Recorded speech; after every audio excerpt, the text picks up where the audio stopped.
दोस्तों नमस्कार, स्वागत है हमारे एक नए वीडियो पर। तो यहाँ देख सकते हैं दोस्तों, छत्तीसगढ़ में अभी नक्सली हमला हुआ है। नक्सल अटैक से अब हमारे जो जो जवान हैं दोस्तों शहीद होते जा रहे हैं। और छत्तीसगढ़ हमेशा से हरा भरा देश है, लेकिन यहाँ खून खराबा और लहूलुहान हमेशा नक्सलियों की वजह से होते रहता है। एक तरह से छत्तीसगढ़ प्रदेश को बहुत अच्छा माना जाता है दोस्तों। आप जान सकते हैं छत्तीसगढ़ जब से बना है तब से बहुत तेज़ी से ग्रो किया है, लेकिन इनके पीछे इनके और भी कारण है जो छत्तीसगढ़ को बर्बाद करना चाहते हैं। वो है नक्सल अटैक। ठीक है। तो नक्सल अटैक की वजह से दोस्तों हमारा जो छत्तीसगढ़ एरिया है, फिर ट्राइबल एरिया है, फिर दंतेवाड़ा एरिया है। ठीक है। तो वो क्षेत्र अभी लहूलुहान है दोस्तों। ठीक है। आप जान सकते हैं कि सलवा जुड़ूम है, जिससे नक्सलियों से लड़ने के लिए बहुत अच्छा प्रयास किया जा रहा था, उसके थ्रू आप जान सकते हैं। और इसी की वजह से और भी नया नया ग्रुप बन रहा है दोस्तों। और देखिए इसके बाद घटना जो हुआ 26 अप्रैल को, उसके बाद देखिए अमित शाह ने इनके ऊपर अभी एक टिप्पणी की थी। ठीक है। और भी इनके ऊपर हमेशा कार्रवाई करने के लिए बात कही गई है। ठीक है। और उनके जो परिवार है दोस्तों, जो उनके लिए जवान हैं, उनके उनको कंडोलेंस दे रहे हैं, उनके फैमिली को। और इसी तरह पीएम ने दिया है दोस्तों, जो नहीं अभी कंडोलेंस किया है। ठीक है। जो फैमिली है, परिवार है उनके, जो जवान के, उनके लिए। तो दोस्तों यहाँ देख सकते हैं कुछ इस तरह के यहाँ पर खर्चे आपको देखने को मिलेंगे कि जब नक्सली हमला हुआ। ठीक है। ये अरनपुर में हुआ दोस्तों, दंतेवाड़ा में अरनपुर पड़ता है जंगल, वहीं पास घटना हुआ है। और जो घटना वजह से यहाँ जो जवान थे दोस्तों, 10 डीआरजी के जवान थे। डीआरजी डिस्ट्रिक्ट रिजर्व गार्ड के जो जवान थे वो यहाँ पास पूरी तरह से शहीद हो गए। तो अब मातम सा छा गया है। और किस तरह से यहाँ पर आप देख सकते हैं कि यहाँ पास बहुत सारे भीड़ वगैरह देखने को मिलेगा। तो यहाँ देखिए कुछ इस तरह से यहाँ पास गड्ढे हो गए, क्योंकि यहाँ पर दोस्तों यहाँ पर सब बिछाए गए थे बम। अगर आईडी बिछा हुआ है रोड पर तो जान सकते हैं बहुत बड़ा विस्फोट को ये इनवाइट कर रहा था। जैसे ही नक्सलियों को लगा कि इनके ऊपर हमला किया जाए, उस समय ये एम्बुश लगा के बैठे थे, उसमें इस घटना को अंजाम दिए। तो यहाँ पर देख सकते हैं दोस्तों कुछ इस तरह से यहाँ पर गड्ढे बन गए हैं, खाई हो गया है। यहाँ पर देख सकते हैं लगभग 10-11 फीट हो गया है। तो पूरी तरह रोड जाम हो गया। और जो दोस्तों जान सकते हैं जो जवान थे गाड़ी पे वो शहीद हो गए। तो उनके लिए दोस्तों जान सकते हैं कि नक्सलियों से दोस्तों लड़ते लड़ते हमारे जो जवान हैं वो शहीद हो गए। आप एक बार यहाँ पर देखिए कि छत्तीसगढ़ में नक्सली हमला हमेशा से बढ़ते आ रहे हैं और पता नहीं है कब तक रुकेगा। इनके विषय पर भूपेश बघेल जी ने क्या बोला है, तो चलिए थोड़ा सा उसको देखते हैं और सुनते हैं। तो यहाँ रखिए दोस्तों, ये है इस प्रकार की जानकारी है और ये बेहद दुखद है। और मैं जो हमारे जो जवान शहीद हुए हैं उसके परिवार के प्रति संवेदना व्यक्त करता हूँ। लेकिन जो ये लड़ाई है वो अंतिम दौर पे चल रहा है और नक्सलियों को किसी सूरत में छोड़ा नहीं जाएगा। और निश्चित रूप से उस योजनाबद्ध ढंग से बना के ये नक्सलवाद को ही समाप्त करेंगे। कर्नाटक में दोस्तों आप सुने भूपेश बघेल जी को। ठीक है। तो उन्होंने बताया कि नक्सलियों को किसी तरह से उसको छोड़ा नहीं जाएगा। तो यहाँ बताया गया है कि दोस्तों कि नक्सलियों के जो अभियान है वो एकदम चलते रहता है। तो इसी कंटेस्ट में जो है दोस्तों हमारे जो जवान हैं डीआरजी के, उनको जब सूचना मिली कि उधर जो कुछ नक्सली हैं, ठीक है, अरनपुर के क्षेत्र पे, तो वहाँ दोस्तों वो गए थे। और जैसे ही दोस्तों वहाँ गए, उसके अरुणपुर क्षेत्र के लिए निकले दोस्तों, तो जान सकते हैं कि वहाँ पास एक घटना हो गया। तो छत्तीसगढ़ में दोस्तों नक्सली लोग बहुत ज़्यादा पनप क्यों रहे हैं, एक बहुत बड़ा मुद्दा है। ठीक है। तो एक बार थोड़ा सा छत्तीसगढ़ को थोड़ा देखते हैं नक्शा पर और इसके बारे में भी बात करते हैं। तो चलिए ले जाते हैं हम छत्तीसगढ़ में। तो ये है दोस्तों हमारा भारत। और यहाँ से देखिए जूम करते हैं इसको, तो आपको दिखाई देगा इंडिया, और यहाँ आपको देखने को मिलेगा छत्तीसगढ़। ठीक है। तो दोस्तों छत्तीसगढ़ को देख सकते हैं, यहाँ पास है आपको। तो दोस्तों देख सकते हैं हम लोग को जाना है दंतेवाड़ा। तो चलिए दोस्तों दंतेवाड़ा यहाँ पर दिखाते हैं। तो ये दोस्तों आपका दंतेवाड़ा। ठीक है।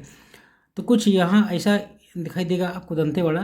तो दंतेवाड़ा में दोस्तों कांड हुआ था, आपको जान सकते हैं यहाँ पास। तो दंतेवाड़ा एक बहुत अच्छा जगह है अगर आप देखे होंगे तो, लेकिन यहाँ नक्सलियों के द्वारा दोस्तों समय समय पर यहाँ पास बहुत सारे घटना होते रहता है। तो ये नक्सली हमला पहली बार नहीं था, इससे पहले भी बहुत सारे घटना हो चुके हैं। तो आप देखे होंगे कि जो दोस्तों यहाँ पास जो दंतेवाड़ा जो एरिया है, ये रायपुर से महज आपका 350 किलोमीटर की दूरी पर पड़ता है। और दोस्तों छत्तीसगढ़ में ना सबसे बड़ा जो हमला हुआ था नक्सली का, वो आपका हुआ था 6 अप्रैल 2018 को हुआ था, नहीं 6 अप्रैल 2010 को हुआ था, जहाँ लगभग जो 76 जो जवान था दोस्तों शहीद हो गए थे। ठीक है, इसके बाद दूसरा जो बड़ा घटना हुआ था 25 मई 2013 को हुआ था, जो झीरम घाटी हमला जिसे बोला जाता है, और इसमें लगभग कांग्रेस के भी नेता लोग इसमें शहीद हो गए थे। तो इसमें 30 से ज़्यादा लोग इसमें मारे गए थे। तो नक्सलियों का क्या है, क्या एजेंडा है, तो उन लोग का एजेंडा क्या है दोस्तों? तो नक्सली लोग चाहते हैं कि जो गवर्नमेंट उनके लिए कर रही है वो गलत कर रही है। ठीक है, अब नक्सली तो कोई आम लोग हैं नहीं, जो हमारे देश के जो नागरिक हैं वही तो नक्सली बन रहा है। तो नक्सल क्यों बन रहे हैं पता है? नक्सल, बहुत सारे लोग नक्सली इसलिए बन जा रहे हैं क्योंकि उनको बेरोजगारी की ज़रूरत है। ठीक है, या फिर वो बेरोजगार हैं, और बहुत सारे ऐसे काम है दोस्तों, या फिर उनकी अशिक्षा है जिसकी वजह से वो नक्सल बन जा रहे हैं, या फिर जो शरारती बोलते हैं ना जो, वो सब इसके लिए गलत कदम उठा रहे हैं। तो इससे इसमें गांव के सिर्फ लड़के नहीं हैं, ना फिर जंगल के हैं, तो इसमें कोई सा भी जो आदमी है अपने लालच के लिए वैसा कर रहा है, तो ऐसा ना हो। तो इसके लिए गवर्नमेंट की ओर से कई सारे प्रयास किए जा रहे हैं ताकि इस तरह की गतिविधियों को, इस तरह से एक्टिविटी को रोका जा सके। लेकिन आपको देखे होंगे कि ग्राउंड लेवल पे इसका जो प्रयास है अभी थोड़ा सा जोर शोर से चल रहा है, लेकिन फिर भी धीरा ही है, क्योंकि जो नक्सलियों को जो हमला सुन रहे हैं दोस्तों, जब से मैं सुन रहा हूँ तो बहुत साल हो गया है, लगभग 2000 या फिर 1999 से आसपास से चल रहा है। लेकिन हाँ, छत्तीसगढ़ स्टेट जब से बना है तब से आप देखे होंगे कि बहुत तेज़ी से छत्तीसगढ़ ने ग्रो किया है, और साथ साथ में जो छत्तीसगढ़ में जो नक्सल्स हैं उससे लड़ने के लिए गवर्नमेंट ने कठोर कदम उठाए हैं। इसके साथ साथ सेंट्रल गवर्नमेंट की ओर से और स्टेट गवर्नमेंट की ओर से कई सारे प्रयास किए जा रहे हैं। और छत्तीसगढ़ के जो बगल बगल के जो स्टेट है दोस्तों, वहाँ जो बॉर्डर है और उसके थ्रू जो नक्सलियों का आवागमन है वहाँ पास बहुत तेज़ी से बढ़ा है। ठीक है, चाहे उड़ीसा देख लीजिए, चाहे आपका इधर इस साइड आपको दिखेगा आंध्र प्रदेश दोस्तों। तो यहाँ देख सकते हैं कि इसका जो दंतेवाड़ा है, आप यहाँ देख सकते हैं इधर इसका जो बॉर्डर मिलता है दोस्तों दंतेवाड़ा का, तो इधर आंध्र प्रदेश पड़ता है दूसरे अदर स्टेट में। ठीक है, तो यहाँ जो आपको बीजापुर दिखाई दे रहा है या फिर सुकमा दिखाई दे रहा है, यहाँ घने जंगल हैं। ठीक है, और घने जंगल का जो फ़ायदा नक्सली लोग उठाते हैं, और जिसकी वजह से दोस्तों यहाँ पर नक्सल ख़त्म नहीं हो रहे। कभी यहाँ गवर्नमेंट कार्रवाई करती है तो ये लोग दौड़ के या फिर भाग कर आंध्र प्रदेश के जंगलों में घुस जाते हैं, और फिर अगर यहाँ आंध्र प्रदेश में कुछ कार्रवाई होती है तो ये लोग छत्तीसगढ़ के जंगल में आके खो जाते हैं। तो दोनों राज्य का जो है दोस्तों समस्या एक तरह से बन बैठा है। ठीक है, तो अधिकतर दोस्तों आपको छत्तीसगढ़ में अधिक देखने को मिलेगा क्योंकि यहाँ पास ज़्यादा घने जंगल आपको दिखाई दे रहे होंगे। तो यहाँ पास नक्सल तभी ख़त्म हो पाएंगे जब यहाँ पर गवर्नमेंट विकास करके या फिर डेवलपमेंट होगा, या यहाँ के लोग जो जागरूक होंगे तभी यहाँ पर नक्सली ख़त्म होंगे। और वहाँ एक अच्छे से समझाइश वगैरह या फिर वहाँ एक परामर्श केंद्र होना चाहिए, या फिर गवर्नमेंट की ओर से ऐसा प्रयास करना चाहिए ताकि जो आम लोग हैं, आम जनजीवन है, ठीक है, वो जो नक्सली लोग का जो ग्रुप है उसमें वो शामिल ना हो। तो उनके लिए सरकार को एकदम अच्छे से बेरोजगारी को जो, या फिर बोल सकते हैं रोजगार के साथ इन लोग को देना चाहिए, और बहुत सारे ऐसे स्कीम है गवर्नमेंट का जो उनको वहाँ तक इन लोग को पहुँचाई जानी चाहिए, ताकि ऐसे लोग जो ट्राइबल लोग हैं या फिर जंगल के जो लोग हैं, ठीक है, या फिर ऐसे लोग जो ऐसे में इन्वॉल्व है, ऐसी एक्टिविटी में वो लोग ना इन्वॉल्व हो। तो ये आपको जान सकते हैं कि दो तरह से हमारे देश में भी समस्या देखने को मिलता है। एक होता है आपका एक टेररिस्ट होता है, तो टेररिस्ट के बाद आपका नंबर आता है सेकंड नंबर में इनका, ठीक है, नक्सल्स का, जो माओवादी जिसे बोला जाता है दोस्तों, वो बहुत तेज़ से अभी घर कर गया है। तो अभी सभी राज्य के बहुत सारे ऐसे स्टेट हैं जो देखने को मिलेगा। तो एक ज़माना था कि सभी सभी जो राज्य थे उन पे समस्या थी, लेकिन जैसे ही दोस्तों आप लोग देखे होंगे कि बहुत तेज़ी से जैसे जैसे अभी हर राज्य का विकास हुआ है वैसे वैसे वहाँ नस्लों की संख्या कम हुई है। लेकिन जहाँ जहाँ भी जैसे घने आबादी है दोस्तों, जंगल वगैरह है, वहाँ पर देखने को मिल जाता है, क्योंकि उनको छुपने के लिए एक पर्याप्त जगह वहाँ पर देखने को मिलता है, जिसकी वजह से जो घटना है हमेशा बढ़ते रहता है। तो यहाँ देख सकते हैं उड़ीसा में भी यही हाल है। उड़ीसा का बॉर्डर आपको यहाँ तक टच होता है छत्तीसगढ़ में। तो यहाँ से देखिए जगदलपुर हो गया, दंतेवाड़ा हो गया, सुकमा हो गया, ठीक है, तो दंतेवाड़ा में भी हुआ है, तो यहाँ आके रहते हैं लोग, ठीक है। तो जगदलपुर के जो एरिया है दोस्तों, उड़ीसा से सटा हुआ है, सुकमा का भी सटा हुआ है, ठीक है। इधर बीजापुर देख सकते हैं, ठीक है, और इधर देखेंगे आपको तो इधर तो नहीं दिखेंगे मिलेगा इस साइड, लेकिन देखिए जो बीजापुर एरिया है इधर देख सकते हैं, सुकमा हो गया, ठीक है, जो और जगदलपुर हो गया। तो ये तो पूरा एक ऐसा एरिया है दोस्तों, यहाँ पर आपको नक्सल हमेशा देखने को मिलेंगे ही, ठीक है, और देखने को मिलते भी हैं। तो यही वो रीजन है जहाँ पर अधिकतर नक्सली लोग का एक्टिविटी बना रहता है। एक समय था, एक वक्त था जो दोस्तों छत्तीसगढ़ के और भी ज़िले थे, जैसे कि आप बोल सकते हैं कि इधर जो उसका उत्तरी रीजन है छत्तीसगढ़ का, जहाँ पर वो सरगुजा रेंज है, वहाँ पास आपको देखने को मिलेगा। उस समय बलरामपुर एरिया था दोस्तों, वहाँ पे नक्सली एक समय सुनने में आता था, लेकिन वहाँ कम हो गया है, अब नहीं है। ठीक है, तो दोस्तों इस तरह से कुछ नक्सली एक्टिविटी होता है। इसमें कोई बाहरी लोग तो नहीं रहते, लेकिन हमारे जो देश के लोग हैं, सिटीजन लोग हैं, ठीक है, आम सिविलियन हैं, वो इसमें इन्वॉल्व हो जाते हैं। क्यों क्यों इन्वॉल्व होते हैं? इन्वॉल्व इसलिए होते हैं क्योंकि उनको प्रलोभन या फिर लालच दिया जाता है। ऐसे ग्रुप होते हैं दोस्तों जो किसी स्टेट को या फिर जो गवर्नमेंट है या उनके खिलाफ वो पसंद नहीं करता। क्या पसंद नहीं करता? जैसे कि गवर्नमेंट कोई सा भी स्कीम हो गया, ठीक है, कि यहाँ से सड़क मार्ग बनना है, ठीक है, इस एरिया से, मान लो कोई दंतेवाड़ा में एरिया है, रीजन है, ठीक, तो यहाँ से लेकर आपको यहाँ तक जैसे रोड बनाना है, ठीक है, लेकिन नक्सली जो होते हैं दोस्तों, ये रोड बनने भी नहीं देते हैं। क्यों नहीं देते हैं? कि जो यहाँ के जो गांव के लोग रहते हैं दोस्तों, यहाँ या फिर जंगल के लोग रहते हैं, उसको नक्सल के जो ग्रुप है आके बहका देता है कि अगर आप लोग इसमें इन्वॉल्व हो गए तो आप लोग को मार दिया जाएगा। तो डराते धमकाते हैं उन लोग को, और साथ साथ में जो रहते हैं नक्सली ग्रुप, तो उन लोग अपने में मिलाने के लिए ऐसे ऐसे लोगों को लुभाते हैं कि आप हमारे पास आ जाओ, आप गन धरो, बंदूक धरो और हमारे साथ शामिल हो जाओ दोस्तों।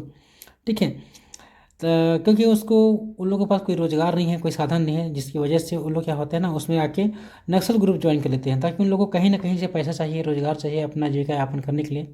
तो ये सब रीजन है, और ये सब रीजन को या फिर ये सब कारण है, और ये सब समस्या है, इशू है, ये रेस हो रहा है। और इसके पीछे कई से भी कारण हो सकते हैं और बहुत सारे रीजन हो सकते हैं। तो इसके बारे में अब देखिए ज़्यादातर नक्सली जो हैं दोस्तों, जो सरेंडर करते हैं, तो उनका कहना यही था कि मेरे में ये प्रॉब्लम था, ये समस्या था, ठीक है, हमें खाने के लिए कुछ नहीं मिल रहा था और हमारे पास कोई साधन नहीं था काम धंधा करने के लिए, तो इस सब में काम कर रहा था।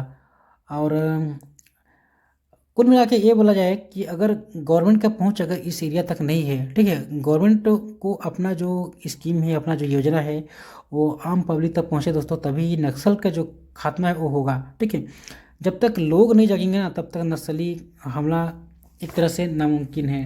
ठीक है, ये नक्सली हमला होते रहेगा। क्यों होते रहेगा? कि बहुत सारे ऐसे ग्रुप बन गए हैं छोटे छोटे, तो कभी ना कभी करते रहते हैं। जब भी उनको मौका मिलता है, एम्बुश लगा के खड़े रहते हैं। तो ऐसा दोबारा घटना ना हो, इसके लिए गवर्नमेंट को बहुत सारे जो अपने प्रोजेक्ट हो उस पर काम करना है, और ऐसे ऐसे रीजन पर आइडेंटिफाई कर ले कि यहाँ विकास करना ही करना है, और यहाँ के लोगों को गवर्नमेंट की इस स्कीम से कनेक्ट करना है। ठीक है, तो इस रीजन में बोला जाता है दोस्तों कि यहाँ पास जो चुनाव होते हैं गांव में, तो वो तो चुनाव भी नहीं कराते हैं। ठीक है, जैसे कि पंच का सरपंच का चुनाव हो गया, तो इस समय भी जो नक्सल लोग हैं उसमें घुस जाते हैं पॉलिटिक्स में। अब जैसा कि बताया, कोई अदर से तो कोई नक्सल से आएंगे नहीं, बस यहीं के कहीं लोग के जो रहते हैं। ठीक है, आपका उड़ीसा हो गया, आपका जो हो गया छत्तीसगढ़ हो गया, ठीक है, और इससे संबंधित जो स्टेट हो गया आंध्र प्रदेश हो गया, तो यहीं सबसे हैं। आप देखेंगे कि और भी स्टेट है, जैसे झारखंड है, आपको वहाँ भी आपको नक्सली वगैरह देखने को मिल जाते हैं। अब भारत इतना बड़ा है दोस्तों कि यहाँ कौन कौन कौन सा भेष बना कर घूम रहा है, ठीक है, गवर्नमेंट को कैसे पता? गवर्नमेंट को तभी पता चलेगा ना जब आम लोग उसको गवर्नमेंट को इसके बारे में इन्फॉर्म करनी है, सूचना देंगे। लेकिन आम लोग ही अगर इस तरह की एक्टिविटी में शामिल हो जाए तो दोस्तों हमारा राज्य, हमारा देश तो बिखर ही जाएगा। तो इस तरह की गतिविधि ना हो, इसके लिए आप भी थोड़ा अलर्ट रहिए और लोग को भी बोलिए, ठीक है, कि ऐसे एक्टिविटी ना दें। और जो नक्सल है दोस्तों, ये तो ख़त्म हो ही जाएंगे एक न एक दिन। वो समय दूर नहीं है जब नक्सली पूरी तरह से हमारे जो भारत से ख़त्म हो जाएंगे और माओवादियों का नाम निशान हट जाएगा। लेकिन अभी बहुत सारे काम करना बचा है गवर्नमेंट को, और इसमें काम होने चाहिए। ओके, आप लोग को क्या विचार है, आप लोग बताइए। तो उम्मीद है दोस्तों आप लोग समझ गए होंगे। तो मैं वीडियो को यहीं पर एंड करता हूँ। Thank you very much.